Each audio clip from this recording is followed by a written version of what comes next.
38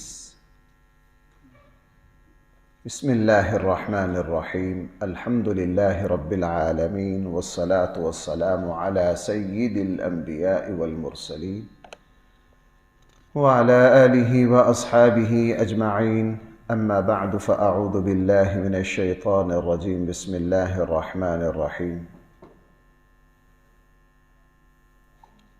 وَلَقَدْ أَرْسَلْنَا رُسُلًا مِّن قَبْلِكَ وَجَعَلْنَا لَهُمْ أَزْوَاجًا وَذُرِّيَّةً وَمَا كَانَ لِرَسُولٍ أَن يَأْتِيَ بِآيَةٍ إِلَّا بِإِذْنِ اللَّهِ لِكُلِّ أَجَلٍ كِتَابٌ يَمْحُو اللَّهُ مَا يَشَاءُ وَيُثْبِتُ وَعِندَهُ أُمُّ الْكِتَابِ صدق اللہ مولانا۔ وَلَقَدْ أَرْسَلْنَا رُسُلًا مِّن قَبْلِكَ، یقیناً ہم نے آپ سے پہلے بہت سارے رسول بھیجے۔ وَجَعَلْنَا لَهُمْ أَزْوَاجًا، ہم نے ان کے لیے بیویاں بھی رکھی تھی، وَذُرِّيَّةً اور ان کی اولاد بھی تھی۔ وَمَا كَانَ لِرَسُولٍ، یہ دوسرے اعتراض کا جواب تھا۔ اس آیت میں کافروں کے دو اعتراض تھے۔ پہلا یہ کہ رسول اللہ صلی اللہ علیہ وسلم کی بیویاں اور آپ کی اولاد کیوں ہے؟ وہ یہ سمجھتے تھے کہ اولاد ہونا، کاروبار ہونا یہ نبی کی شایان شان نہیں ہے۔ قرآن کریم نے بتایا کہ نہیں، یہ تو فطرت ہے اور ہر فطری کام ہر نبی اور ہر انسان کی شایان شان ہے۔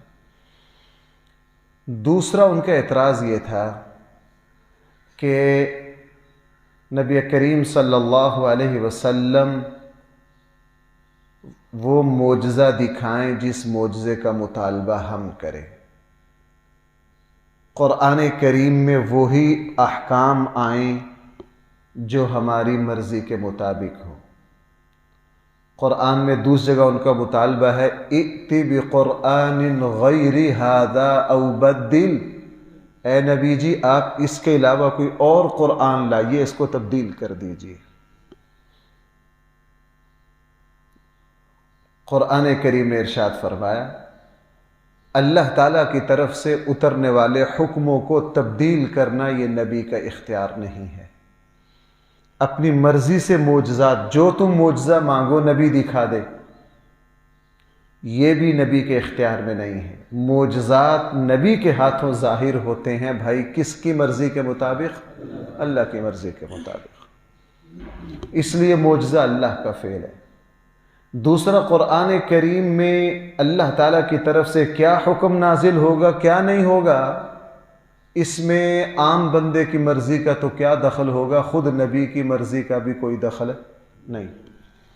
میں نے کئی مرتبہ اس بات کو بیان کیا ہے، اگر اس میں نبی کی مرضی چلتی ہوتی تو شاید بعض باتیں قرآن میں نہ ہوتی۔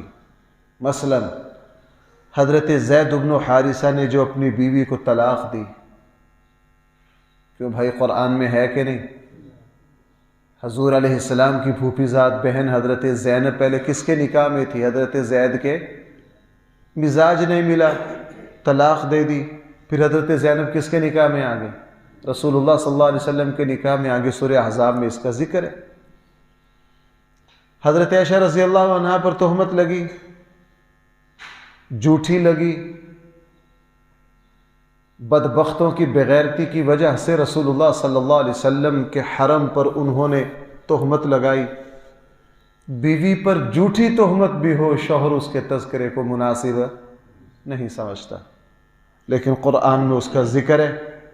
اگر اللہ کے نبی کو اختیار ہوتا، اس سے حضرت عائشہ فرماتی ہیں اگر اللہ کے نبی کو اختیار ہوتا اللہ کے نبی یہ حصہ حذف کر دیتے، لیکن جب وہ حصہ بھی حذف نہیں ہوا، سورہ نور کے 2 رکوع اس موضوع پر ہیں، تو یہ بات واضح ہو گئی کہ قرآن کے کسی حصے کو حذف کرنا یہ بھائی عام بندہ تو کیا نبی کے بھی اختیار میں نہیں ہے۔ اس سے آگے اس زمانے کے کافروں کے اعتراض کا جواب تو آسانی سے ہو گیا، لیکن ہر زمانے کے مسلمان کے لیے بھی اس میں بہت بڑا سبق ہے۔ وقتاً فوقتاً ہمارے یہاں یہ مطالبہ ہوتا رہتا ہے۔ اس وقت پوری دنیا، یورپ کا مطالبہ یہ ہے کہ قرآن کریم سے جہاد کے حصے کو حذف کیا جائے۔ کیوں بھائی یہ ہے کہ نہیں؟ لیکن آیا اس کو حذف کیا جا سکتا ہے؟ سوال ہی پیدا نہیں ہوتا۔ ہمارے یہاں یہ بھی کہا گیا ہے کہ سود کو کسی طرح حلال قرار دیا جائے، اس کے بغیر دنیا کی معیشتیں نہیں چل سکتی۔ قرآن کا فیصلہ ہے جو سود کھائے گا وہ جہنمی ہے، سود کی کوئی گنجائش نہیں ہے۔ جہاد اسلام کا اہم ترین فریضہ ہے، کسی کو یہ بات پسند ہو یا پسند نہ ہو۔ قرآن کریم نے ارشاد فرمایا تم اگر نکاح کرنا چاہو 1 کر سکتے ہو، 2 کر سکتے ہو، 3 کر سکتے ہو، 4 کر سکتے ہو، لیکن اگر انصاف نہ کر سکو تو 1 ہے۔ اس وقت مطالبہ ہے کہ اس کو حذف کیا جائے، اس کو کیا کیا جائے؟ قانونی اور شرعی 4 نکاح گوارا نہیں ہیں، خلاف قانون اور خلاف شرع جتنی چاہو بے حیائی کرو، لیکن قرآن کا کوئی حکم کسی کو ناگوار گزرتا ہے تو اس کی بھائی کوئی پرواہ نہیں کی جائے گی۔ اللہ کے دین کا کوئی حصہ حذف نہیں ہو سکتا اور نہ اس کو کوئی مائی کا لال حذف کر سکتا ہے۔ یہ پہلے دن سے 1400 سال گزر گئے، رسول اللہ صلی اللہ علیہ وسلم سے میں آپ کے سامنے آیت پڑھ رہا ہوں، کافروں نے سیدھا سیدھا کہا تھا ائتی بقرآن غیر ھذا او بدل، نبی جی اس کے علاوہ کوئی اور قرآن لائیے، یہ قرآن ہمیں بارے میں نہیں ہے۔ کیوں بارے میں نہیں ہے تمہیں یہ قرآن؟ اس قرآن نے تو بتوں کے کردار کو ادھیڑ کے رکھ دیا ہے، اس قرآن نے تو کہہ دیا ہے اللہ کو چھوڑ کر جن بتوں کو پکارتے ہو وہ پتھر ہیں، نہ سنتے ہیں نہ دیکھتے ہیں، اللہ کے علاوہ جس کو بھی پکارو گے، چاہے وہ صاحب قبر ہو، چاہے پیر صاحب ہو، چاہے وہ صاحب مزار ہو، وہ کچھ بھی ہو، وہ تو ایک تنکا نہیں ڈبل کر سکتے۔ سارے کے سارے اختیارات کس کے ہیں؟ اللہ کے ہیں۔ یہ بات لوگوں کو بارے میں نہیں تھی، یہ بات لوگوں کو پسند نہیں تھی۔ کافروں نے کہا تھا ہمیں یہ کتاب اس لیے منظور نہیں ہے کہ اس میں ہمارے خداؤں کو برا کہا گیا، اس میں یہ کتاب ہمیں اس لیے بارے میں نہیں ہے، اس میں بھائی کیا کیا گیا ہے؟ ہمارے خداؤں کو برا کہا گیا ہے۔ حالانکہ برا نہیں کہا گیا، ان خداؤں کا خدا نہ ہونا ثابت کیا گیا ہے۔ اس لیے قیامت تک رسول اللہ صلی اللہ علیہ وسلم کی شریعت کے کسی حصے کو بھائی منسوخ نہیں کیا جا سکتا۔ یہ کتاب قیامت تک اٹل اور دو ٹوک ہے۔ اس لیے فرمایا وَمَا كَانَ لِرَسُولٍ، میں صاف ترجمہ کر رہا ہوں، نہیں اختیار کسی رسول کا، لفظی ترجمہ ہوگا نہیں ہے رسول کے لیے ان یأتی بآیت، کہ رسول کوئی آیت لے آئیں، الا باذن اللہ، مگر کس کی اجازت سے؟ حضور کی زندگی میں جو آیتیں منسوخ ہوئیں اللہ کے نبی کی مرضی سے ہوئیں یا اللہ کی مرضی سے ہوئی؟ اللہ کی مرضی سے ہوئی، اللہ کی مرضی سے ہوئی۔ اس لیے زندگی میں بھی جہاں قرآن میں کوئی نسخ ہوا، بعض احکام تھے منسوخ ہو گئے۔ شراب کو قرآن نے آہستہ آہستہ 4 مراحل میں حرام قرار دیا۔ پہلی شریعتوں کے بہت سے احکام تھے وہ منسوخ ہو گئے، وہ کل عدم ہو گئے۔ بھائی یہ سارا کس کی مرضی سے ہوا ہے؟ یہ اللہ کی مرضی سے ہوا ہے، رسول اللہ صلی اللہ علیہ وسلم کی مرضی سے۔ لِكُلِّ أَجَلٍ کتاب، یہ ایک تیسرے اعتراض کا جواب ہے، وہ ذرا علمی سا ہے۔ ابھی میں نے عرض کیا کہ قرآن کریم میں جہاں بھی کوئی آیت منسوخ ہوئی بھائی وہ کس کی مرضی سے ہوئی؟ اللہ کی مرضی سے۔ اس پر لوگ اعتراض کرتے تھے جناب اللہ تعالیٰ کو تو قیامت تک کا علم ہے، اللہ تعالیٰ پہلے ایک حکم اتارتے ہیں پھر اس کو منسوخ کیوں کرتے ہیں؟ مثلا شروع اسلام میں نماز میں گفتگو کی اجازت تھی، بھائی بعد میں اس کو کیا کر دیا گیا؟ منسوخ کر دیا گیا۔ لوگ اس پر اعتراض کرتے تھے کہ اللہ جل جلالہ، خود تم یہ کہتے ہو کہ اللہ تعالیٰ کو ہر بات کا علم ہے، تو اللہ تعالیٰ پھر خود اپنے حکم کو منسوخ کیوں کرتے ہیں؟ تو اگر حکم منسوخ کر دیا، پہلا اگر صحیح تھا منسوخ کیوں کیا ہے؟ پہلا اگر غلط تھا تو اس کو لاگو کیوں کیا ہے؟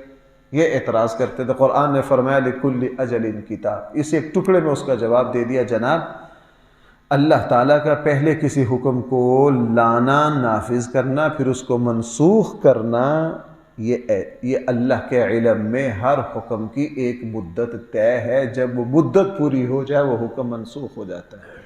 اس کو اس طرح سمجھیے، ڈاکٹر کے پاس دوائی لینے جاتے ہیں، ڈاکٹر چیک کر کے کہتا ہے بھائی 5 دن آپ یہ دوائی کھائیے، 5 دنوں کے بعد بھائی ڈاکٹر حضرات اگر مناسب سمجھتے ہیں دوائی میں تبدیلی کرتے ہیں کہ نہیں؟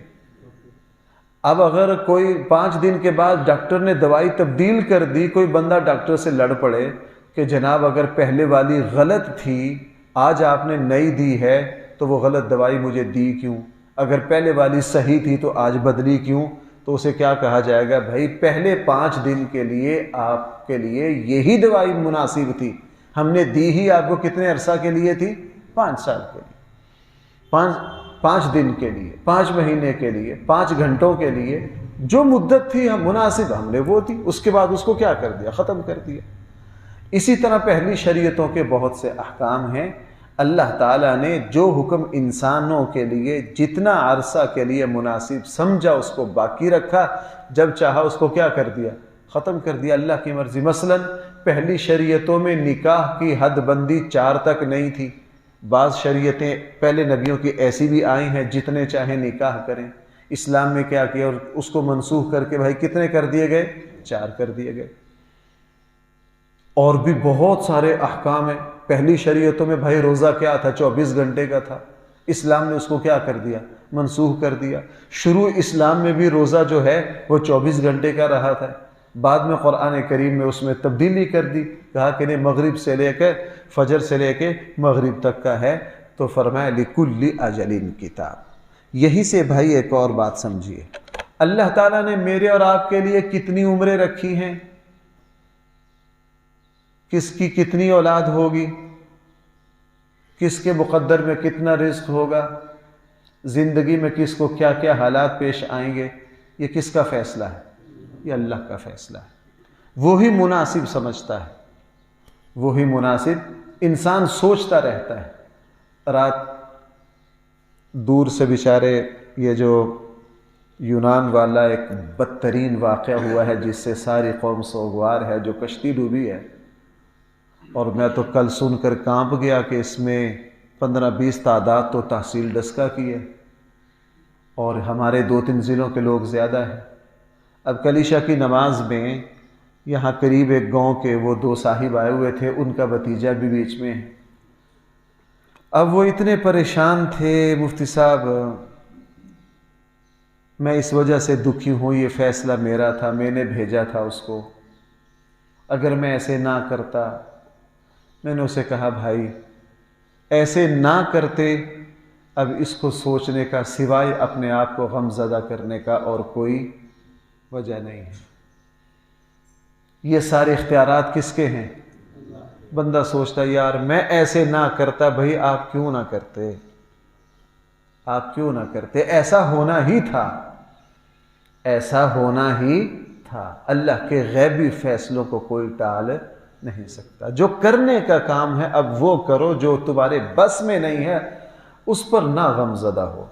اب تم اس پر غم زدہ ہو کہ ہم نے یہ بھیجا کیوں، ظاہر ہے یہ لمحہ واپس آ نہیں سکتا۔ اب تمہیں اگلے کام کرنے ہیں۔ اگلا کام کیا کرنا ہے؟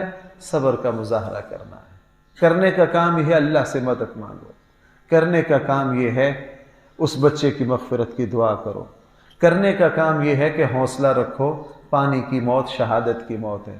اور وہ جس طرح بے کسی میں اور غریب الدیاری میں مسافر تھے، بھوکے تھے، پیاسے تھے، پانی میں ڈوب کر ان کی ایک حادثہ ہوا ہے، کرنے کا کام یہ ہے۔ مجھے تو یوں لگتا ہے اللہ ان ڈوبنے والوں کو تو بخشے گا، اللہ تعالیٰ امید ہے ان کے وارثوں کو بھی بخش دیں گے۔ کرنے کا کام یہ ہے کہ اب قناعت سے کام لو۔ ہمیں یورپ کے بڑے بڑے خواب نظر آتے ہیں کہ کسی طرح ہمارے بچے یورپ پہنچ جائیں، چاہے راستے میں کوئی بھی حادثہ ہو جائے، یہاں رہتے ہوئے اللہ جو عزت کی روٹی دے رہا ہے اسی پر کفایت کرو، اسی پر کیا کرو؟ کفایت کرو۔ جو کرنے کا کام ہے اب آپ حضرات وہ کرو، جو کام آپ کے بس میں نہیں ہے۔ ہم نے بھیجا کیوں، میں اس وجہ سے غم زدہ ہوں، بھائی یہ اللہ کے فیصلے ہیں، جو اللہ نے فیصلہ کر لیا وہ ہو کر، اللہ کے فیصلے کو کوئی ٹال۔ میں نے پھر ان کو ایک واقعہ بھی سنایا، میں نے کہا ذرا ایک بات بتائیے، رسول اللہ صلی اللہ علیہ وسلم کے پاس 3 شخص آئے، آ کر کہا جی ہمارا سارا قبیلہ مسلمان ہو گیا ہے، آپ اپنے کچھ صحابہ کو بھیج دیجئے جو ہمیں آ کر دین سکھائیں۔ وہ قبیلہ بہت بڑا تھا، رسول اللہ صلی اللہ علیہ وسلم نے 40 فاضل صحابہ چن چن کے علم والے 40 صحابہ بھیج دیے۔ وہ بدبخت لے گئے دھوکے سے اور وہاں جا کر بھائی سب کو کیا کر دیا؟ شہید کر دیا۔ بیر مونا کا واقعہ ہے یا نہیں؟ اب بھیجا ان کو کس نے تھا؟ نبی کریم صلی اللہ علیہ وسلم۔ آپ اتنے غم زدہ ہوئے، آپ نے 40 دن فجر کی نماز میں قنوت نازلہ پڑھی، ان کے اوپر لعنت بھیجی اور بددعائیں کی، لیکن اللہ تعالیٰ کے یہاں یہ فیصلہ لکھا ہوا تھا، اس فیصلے نے ایسا ہونا ہی تھا۔ آپ حضرات کو پتہ ہے غزوہ احد میں رسول اللہ صلی اللہ علیہ وسلم نے 50 صحابہ کو کیا کہا تھا؟ کسی بھی حالت میں درے کو چھوڑنا، تاکیدی حکم تھا کہ نہیں؟ لیکن اللہ تعالیٰ کی طرف سے فیصلہ تھا۔ اتنی تاکید کے باوجود بھی ان سے حضور کے ارشاد کو سمجھنے میں غلطی لگ گئی۔ بہت سارے ساتھیوں نے یہ کہہ دیا کہ اللہ کے نبی نے بڑی تاکید کی تھی، لیکن اس کا حکم کب تک تھا؟ جنگ تک تھا۔ اب جنگ ختم ہو گئی، لہٰذا مال غنیمت، ہم بھی مال غنیمت اکٹھا کرتے ہیں۔ بھائی اس سے ایک بہت بڑا حادثہ ہو گیا کہ نہیں؟ کیوں؟ اللہ تعالیٰ کے فیصلے ہیں بھائی، اللہ تعالیٰ کے فیصلے۔ مجھے اور آپ کو اللہ کے فیصلوں پر کیا رہنا ہے؟ راضی رہنا ہے۔ ہاں، جہاں ہماری تدبیر کی غلطی ہو، اپنی تدبیر کو درست کیجیے، اپنی تدبیر کو کیا کریں؟ درست کریں۔ جب بھی کوئی حادثہ ہو جائے وہاں وہ دیکھو، یہ دیکھو کہ مجھ سے یہاں کیا غلطی ہو گئی، دوبارہ اس غلطی کو نہ کریں۔ اس لیے یہاں فرمایا لِكُلِّ أَجَلٍ کتاب، ہر مدت کے لیے کتاب ہے، اللہ تعالیٰ کا فیصلہ ہے۔ يَمْحُ اللَّهُ مَا يَشَاءُ، اللہ تعالیٰ چاہتے ہیں جس فیصلے کو مٹا دیتے ہیں، وہ یثبت، جس کو چاہتے ہیں ثابت رکھتے ہیں۔ بھائی ذرا سننا، یہ بھی یہاں جو اکثر باتیں نا 3-4 وہ اکثر باریک باتیں، اللہ جس فیصلے کو چاہتے ہیں مٹا دیتے ہیں، جس فیصلے کو چاہتے ہیں باقی رکھتے ہیں۔ اللہ نے کس فیصلے کو مٹایا ہے ہمیں اس کا کوئی پتہ نہیں، یہ غیبی نظام ہے۔ اللہ تعالیٰ نے کس فیصلے کو ثابت رکھا ہے ہم اس کو بتا نہیں سکتے۔ مثلا حدیث میں ہے جو مسلمان ماں باپ کی خدمت کرتا ہے اللہ تعالیٰ اس کی عمر میں برکت دے دیتے، صلہ رحمی کرتا ہے اللہ تعالیٰ بھائی اس کی عمر کو کیا کر دیتے ہیں؟ لمبا کر دیتے ہیں۔ اب کوئی پوچھے کہ جی میں نے رشتہ داروں کا بہت حق ادا کیا ہے، ماں باپ کی بڑی خدمت کی ہے، تو مجھے بتائیے میری عمر کتنی بڑی ہے؟ بھائی ہم نے کوئی بتا سکتا ہے؟ ہم کہیں گے یہ غیبی نظام ہے۔ آپ نے فلاں نیکیاں کی ہیں، اس کے بدلے میں اللہ نے دنیاوی اعتبار سے آپ کو کیا دیا ہے ہم نہیں بتا سکتے، ہم نہیں بتا سکتے۔ اگر کسی کا نوجوانی میں انتقال ہو گیا ہے، کیوں ہوا ہے ہم نہیں بتا سکتے، یہ غیبی نظام ہے۔ اس لیے فرما دیا یمحو اللہ ما یشاء ویثبت، اللہ تعالیٰ جس بات کو چاہتے ہیں مٹا دیتے ہیں اور جس بات کو چاہتے ہیں اللہ ثابت رکھتے ہیں۔ وعنده ام الکتاب، ام الکتاب اس کے پاس ہے لوح محفوظ، دنیا میں کیا ہونا ہے، کیا ہو رہا ہے، کیا ہو رہا ہے، یہ سارا کا سارا بھائی کس کے پاس ہے؟ یہ اللہ تعالیٰ کے پاس ہے۔ تقدیر کا کیا فائدہ ہے؟ بھائی ذرا آخری بات کو سمجھیے، تقدیر یہ ہے اچھا برا جو بھی ہوگا اللہ کی مرضی سے ہوگا، اور کس کے علم میں؟ اللہ کے علم میں۔ تقدیر کا سب سے بڑا فائدہ یہ ہے کہ انسان مایوس نہیں ہوتا۔ اس لیے کوئی حادثہ ہو، یورپ کے لوگ خودکشیاں کرتے ہیں، کیوں؟ وہ اس حادثے کو عقل سے سمجھنے کی کوشش کرتے ہیں، اور یہ واقعات عقل سے سمجھے نہیں جا سکتے۔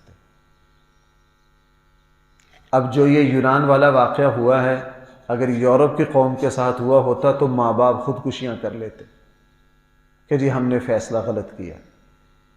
اکثر ایسا ہوتا ہے، وہ ایک فیصلہ کرتے ہیں، فیصلے میں ناکام ہوتے ہیں، اس کے بعد اپنے آپ کو مار لیتے ہیں۔ کیوں؟ وہ ناکامی کو عقل سے سمجھنا چاہتے ہیں، اور دنیا میں رہتے ہوئے بہت سارے فیصلے بھائی عقل سے سمجھ آنا ممکن نہیں۔ عقل سے سمجھ آنا، اب 3-4 دن پہلے وہ جمعے میں ایک صاحب آتے ہیں، انہوں نے دعا کا کہا، وہ گھر سے تنور پر روٹیاں لینے نکلے ہی تھے، موٹر سائیکل کا ان کا حادثہ ہو گیا، چوٹ لگ گئی۔ اب وہ اسی پر پچھتا رہے ہیں، کاش میں روٹی لینے نہ آ جاتا۔ کیوں بھائی؟ مجھ سے فون پر جب انہوں نے کہا مفتی صاحب بس غلطی ہو گئی، کوئی خاص ضرورت بھی نہیں تھی، بس میں اونجی نکل پیا۔ میں نے کہا بھائی یہ اونجی نکلنا یہ آپ کا ہے، اللہ تعالیٰ کے یہاں تو غیبی نظام ہے۔ اللہ تعالیٰ کے یہاں کیا ہے؟ آپ نے نکلنا ہی نکلنا تھا، یہ چوٹ آپ کے مقدر میں تھی۔ اب وہ بیچارے ویسے نکلے، دروازے سے نکلے، موٹر سائیکل لگ گئی، ان کو چوٹ لگ گئی۔ بھائی اس فیصلے کو عقل سے سمجھا جا سکتا؟ نہیں سمجھا جا سکتا۔ جو عقل سے سمجھے گا وہ اپنا سر پھوڑے گا، وہ دیوار میں اپنا سر مارے گا۔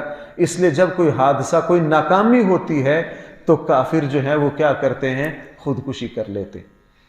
اور اللہ تعالیٰ نے مجھے اور آپ کو تقدیر کی نعمت اس لیے دی ہے، یہاں قرآن بار بار وَعِندَهُ أُمُّ الْكِتَابِ لِكُلِّ أَجَلٍ كِتَابٌ۔ مسلمان کے ساتھ کوئی بڑا سے بڑا حادثہ ہو جائے تو مسلمان کیا کرتا ہے؟ بھائی یہ کس کا فیصلہ ہے؟ اللہ کا فیصلہ۔ میرے مقدر میں ایسا ہی تھا، اس نے ایسا ہی ہونا تھا۔ دکھ ہوتا ہے لیکن مسلمان ٹوٹتا نہیں ہے، مایوسی کی طرف نہیں آتا۔ اور بھائی آپ کی زندگی میں بھی ایسے واقعات ہوں گے، بعض موقعوں پر ایسے لگتا ہے انسان کو، وہ یہ سمجھتا ہے کہ میری کہانی اور میرا قصہ ختم، میری کہانی اور میرا قصہ کیا؟ ختم۔ لیکن بھائی اللہ تعالیٰ وہاں زندگی کے آثار دوبارہ پیدا کر دیتے ہیں یا نہیں؟ بالکل پیدا کر دیتے ہیں۔ اس لیے ہم تقدیر پر ایمان لاتے ہیں۔ اچھا برا جو بھی ہوتا ہے بھائی کس کے حکم سے ہوتا ہے؟ ہاں مجھے اور آپ کو تدبیر صحیح کرنی ہے، مجھے اور آپ کو تدبیر صحیح کرنی ہے، تدبیر صحیح رکھیے، طریقہ کار صحیح اپنائیے، پھر نتیجہ بھائی کس کے حوالے ہے؟ اسلام میں توکل کا یہی معنی ہے کہ اللہ کی ذات پر بھروسہ کریں۔ اللہ نہ کرے اگر بیماری ہے ڈاکٹر کے پاس جائیں، کوشش کریں، اپنے ٹیسٹ وغیرہ کروائیں، جو ادویات لکھ کر دی جائیں ان کو استعمال کریں، پھر اللہ پر بھروسہ کریں کہ شفا اللہ کے پاس ہے۔